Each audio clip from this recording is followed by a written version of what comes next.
Greetings, I am Toglin, Hell's Harlequin, but you may call me Tog. Something about me I don't know if you are aware of. I have an interest in dress design. In fact, I've even been in fashion shows. There's an image of one of the dresses I designed. It is a dream come true seeing your work worn by beautiful models and being admired. Now, there's a reason why I stopped doing this. It's not that my dresses were not appreciated. In fact, the last show I did, the host of the show asked me to make an entire line. That way she would feature me in a private show for people interested in my wares. Now, the reason I didn't take her up on this offer is because I simply can't afford it. That dress you see cost me over $100 to make, and hours of my personal time. Each of the roses was hand-sewn, so making an entire line of clothing is just not economically possible. Not to mention, a lot of the people interested in my work are dumbfounded when I tell them the estimated price. I had a friend who wanted me to make a skirt that I was wearing. I told her that I would only charge her materials since she's my friend. I took her measurements and estimated the cost, and it came out to around $60. And she did not expect it to come out to so much and felt I was ripping her off, but realistically, that's how much it would cost to make that skirt. She was a size 20, and the skirt was rather poofy. In order to pleat the material, I would have needed quite a bit of it. Feminists who throw a fit if somebody doesn't use a plus-size model are not aware of the implications that means for small independent designers. A big brand can afford it, but your average person trying to cut themselves into the industry simply cannot, because most of them have to pay for their own material costs. Don't worry, this is not me shilling for a Kickstarter. I've moved on to accessories since then because I can actually get my money's worth when it comes to materials and resale value.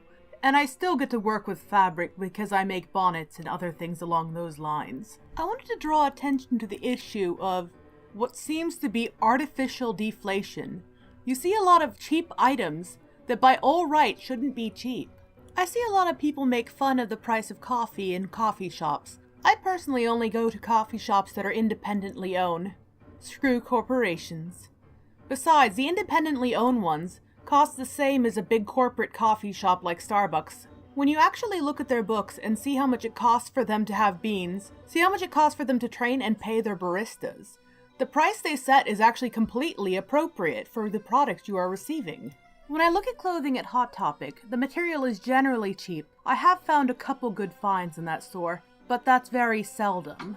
The seaming, however, is always atrocious. Most of the time when I buy a Hot Topic dress, I use my sewing machine to reinforce the seams and to tailor it just a little bit nicer. To be honest, the seams are worse on Hot Topic clothes than they are on Walmart clothes. I've actually compared the two. But back on subject, even with the cheap material and cheap seaming, the dresses should not be that cheap for as many yards of material as used for some of them. Most of the clothes you find at department stores will actually cost you a lot more to recreate, even with the low quality of material, than it will to just simply buy the garment. I know I have a bias considering that the state I live in has a lot of small towns that have banned major chains and corporations from setting up shop in their towns, other than the occasional grocery store. So, when going from small town to small town, you get to see a hugely different landscape of various businesses and outlets. So each town has very unique and interesting features for you to peruse. When I go down to the States, I find it rather unnerving to see town after town, whether it be big city or small, all having the same corporate giants dotting just from different location to different location. But as I said, this is a subject that I'm biased on, so I might be being highly irrational right now. I dream of one day owning my own boutique and art gallery. So let me know what you think in the comments down below, and I wish all of you a pleasant rest of your day.